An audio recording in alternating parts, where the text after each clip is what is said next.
action. This is $10,000, and this is the WSOP main event. We're trying to run it back for our third time. I've cashed once, I've lost once, and we're coming for all the glory. 10 million up top, 10,000 entrants. Somebody has to win it. Why not me? Let's go.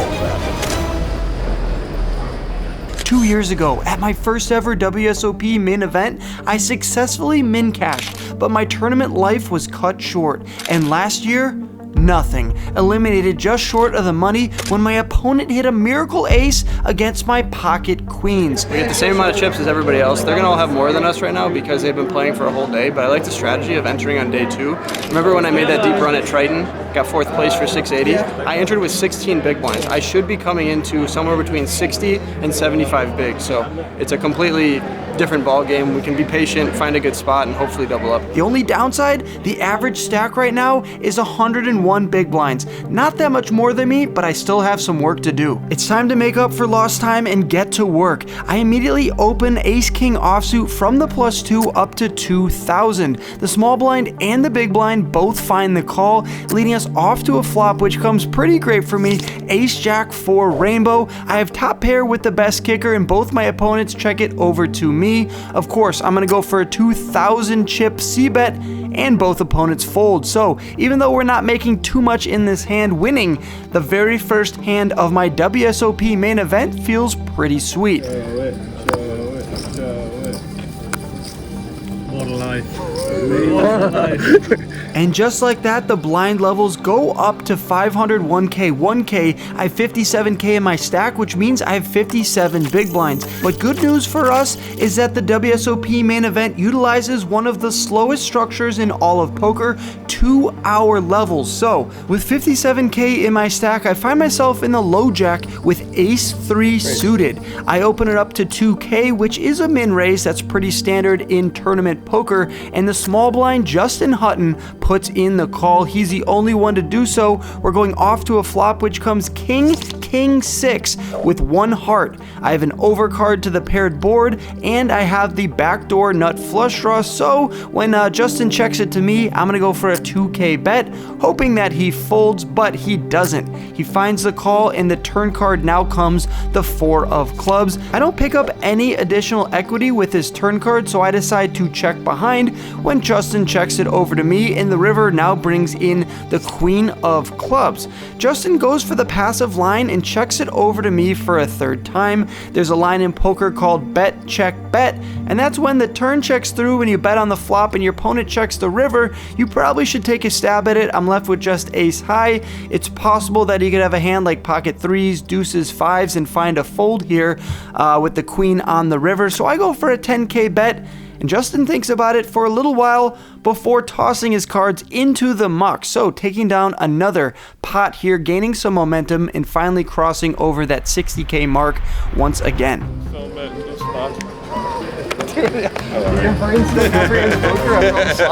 Dude, your name's Bretsky, not Bluff.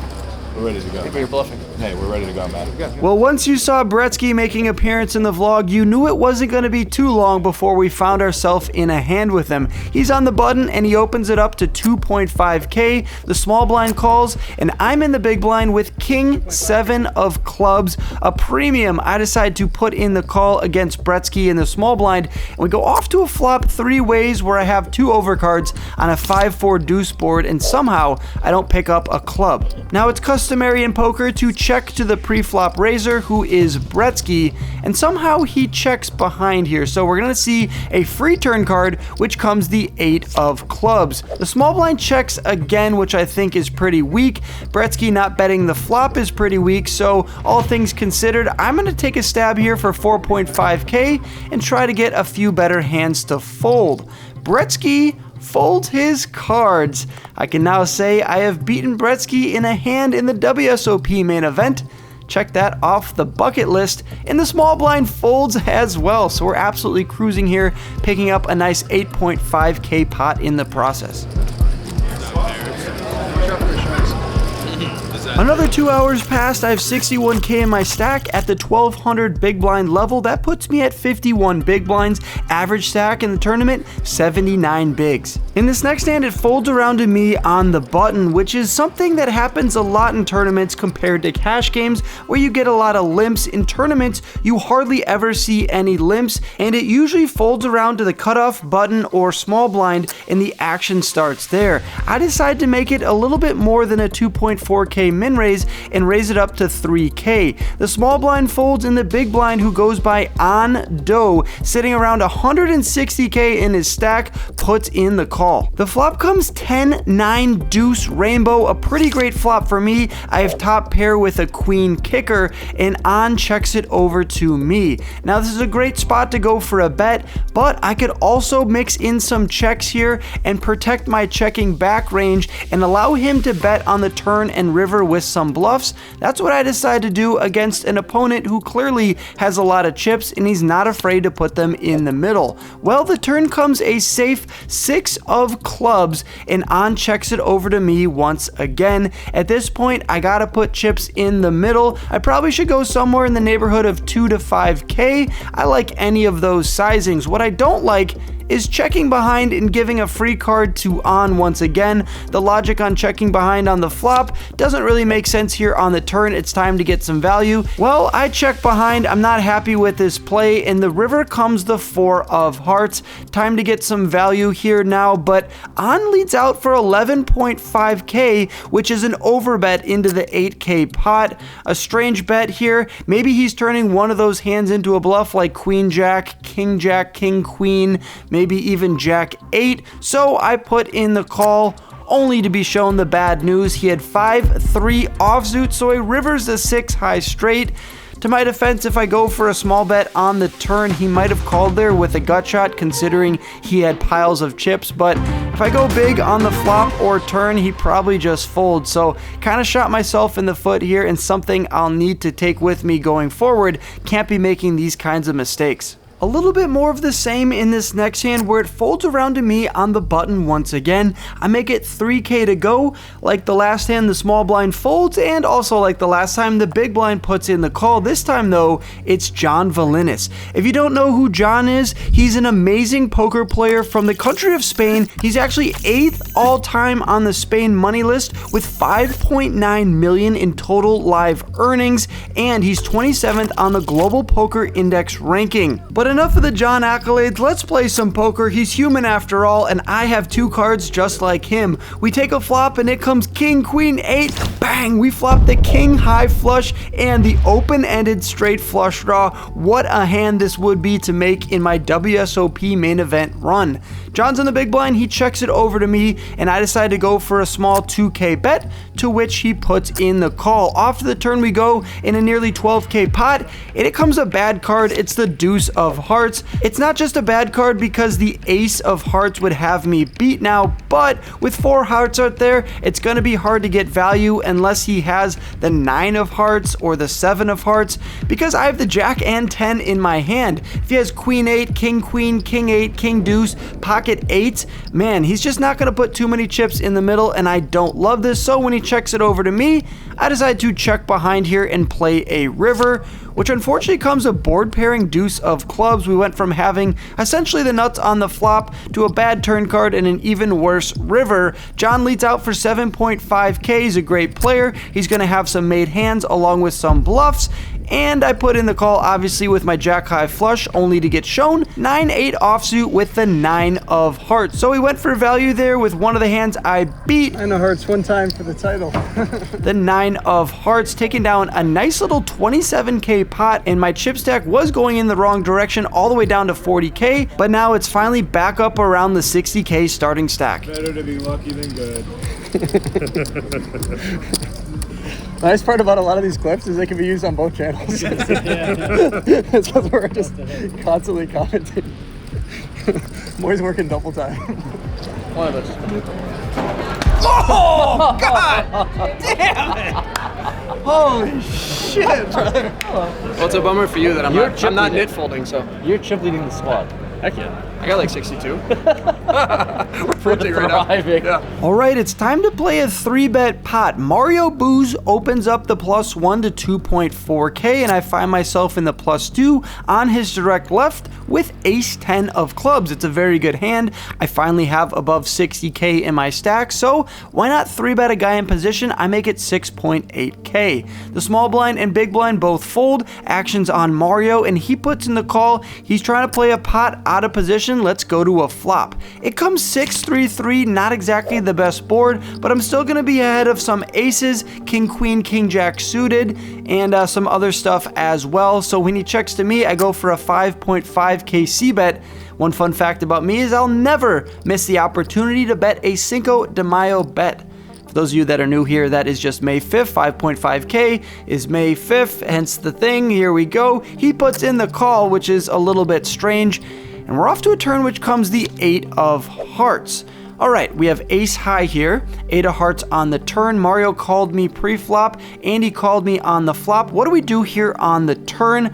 I think with ace high, I'm going to check behind here. That's what I do.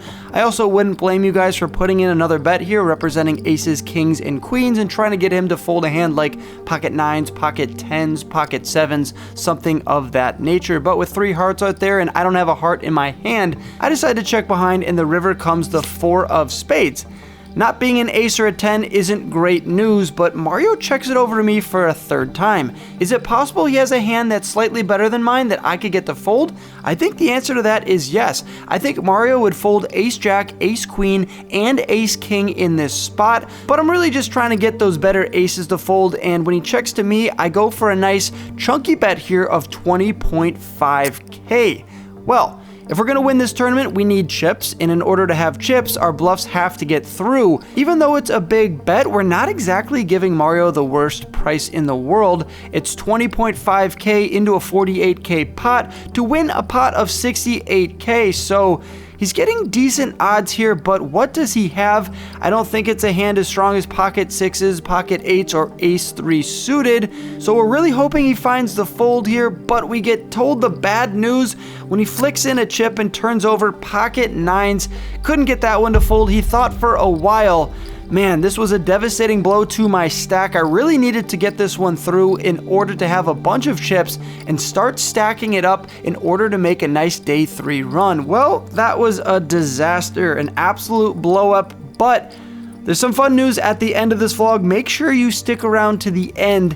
It's about the villain in this hand, Mario. You guys are going to want to hear this, I promise. So we started with 60K, we now have around 26K. Not exactly the start we hoped for, but we're in the big blind here with King 7 offsuit, and the low jack opens it up to 2.4K. The small blind puts in the call, and I'm getting pretty good odds here. I should defend the big blind a little looser than other spots, so I put in the call and we flop top pair. Pretty great news here, King Queen 8.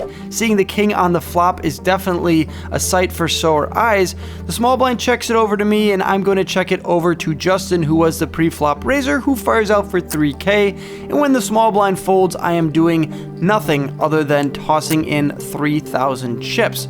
The 7 on the turn is great news. We now have 2 pair, beating hands like ace king now. So I check it over to Justin, hoping he puts in a bet. Maybe I would raise and try to get stacks in on the river, but we get the bad news when he checks behind. Okay, it's a lot of cards I don't want to see on the river, and the jack of diamonds is kind of one of them. That obviously brings in ace 10 suited, but having 2 pair, I think I need to go for value here. The backdoor heart draw didn't come in, so I feel pretty safe value betting my 2 pair, and I don't want Justin to check behind, so I take the initiative, fire out for 7K. He thinks about it for a while, and I'm hoping as the time goes on that he thinks long and he thinks wrong, but he didn't think wrong. He thought correctly. He finds the fold, and that means we are taking down a 21K pot, which is a step in the right direction, but we really needed that extra 7K. Justin, just flick it in, please, brother. What are you doing? My chip stack is going up, my cards are getting better, life is good, I'm under the gun with the ladies. Pocket queens, I min raised to 2.4k, and the +1 and the big blind both put in the call. If pocket kings are ace magnets, what are pocket queens? Well, they're a king and ace magnet. Of course, the flop comes ace king 8. What a disaster. We needed a low board, and that board is the exact opposite of what we had hoped for. When the big blind leads out for 3k, it just goes from bad to worse, and I'm not gonna call 3k even though it's such a small bet. It's 10% of my stack. I can't be doing that with 2 overcards. +1 puts in the call, and that's the end of the line here for me. Feeling pretty good. Less than starting stack, not great, but the vibes are high. We got like a Spanish pro 2 to our left. That's not great because every time I raise the button, he's always 3-betting me. At some point, I'm gonna stuff it in his face. But all right, brother. All right, time to lock in. We have 23 big blinds, and there's a new player at the table who comes into this hand right away firing from the cutoff. His name is Monty Klistoff. And I actually talked to him at the table. He's from Canada, a very nice guy. I'm in the small blind with pocket sixes. He's in the cutoff, and instead of going for 2.4k or 3k, he goes 3.7. So I have 23 bigs, I have a nice pocket pair. Maybe I can get some weak aces to fold, some weak kings to fold, and maybe we're dominating some pocket pairs and flipping against ace, king, king, queen, so I jam it all in. The big blind folds, and Monty puts in the call, which means we are going off to a run out in a 58.6k pot. Ace deuce offsuit, you guys. He only has a 7% chance to hit the river, which he doesn't. It comes the king of diamonds, pocket sixes hold.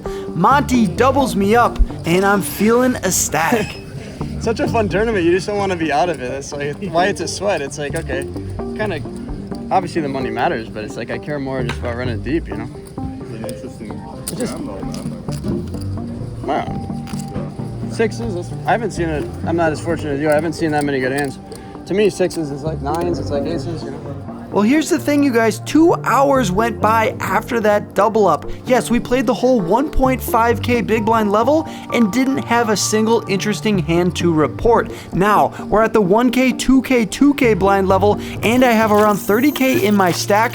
It's do or die time. I have 15 big blinds, and it's time to get my stack in the middle. This is the spot in the tournament where I have to be super careful when choosing my spots. I have to get my stack in the middle, but I need to find the right spot. Otherwise, I'll be hitting the showers back at my hotel room thinking about what could have been. Never been more embarrassed.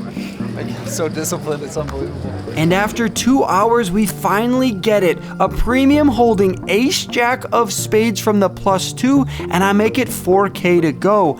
But as if people haven't seen me play 0 hands in the last 2 hours, I immediately get 3-bet from the button up to 15k. The small blind folds, the big blind folds, and what do I decide to do? I gotta put it in the muck here. It's just never a bluff, never a worse hand. I'm either flipping against 10s or 9s, or I'm crushed against queens, kings, aces, ace king, and ace queen. Some of you might call it tight, I call it discipline. I'm gonna put my stack in where I know I'm ahead or I have a mathematical advantage. I'm not trying to call it off, I'm trying to shove it in, and this just wasn't the spot. Here's a good example of how patience starts to pay off. Under the gun limps for 2k, and I find myself in the +2 with ace jack again, but this time off suit. I have 15.5k in my stack, and I jam it all in. The small blind and big blind quickly fold. I'm wanting the under the gun player to put in the call here. I'll definitely be ahead, but he folds. Instead, we're taking down a 22.5k pot, and just like that, I increase my chip stack by 50% with one single pre-flop all in. 50% chip stack increase without seeing a flop or a run out. That's good. That's good. A few hands later, a little bit more of the same. This time it folds around to me in the cutoff, and I look down at the ace of diamonds, followed by the 6 of diamonds. And with 18.5k in my stack, I have around 10 big blinds. This is a pretty clear shove, so that's what I decide to do. The small blind quickly folds, and the big blind thinks about it before ultimately folding his cards as well. We chip up nicely to 23.5k.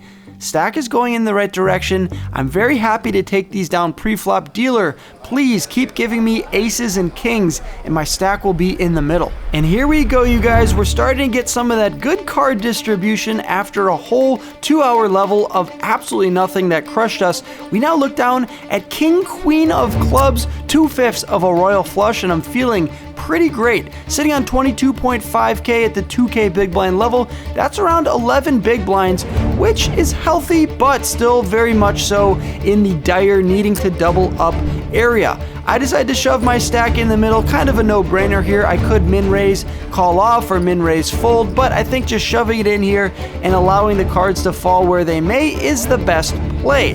Fold around to the hijack, who goes by Ando. We've seen him earlier on in this vlog, where he got me with the 6-high straight on the river and I paid him off. Let's not let that happen again. I'll take a king on the flop.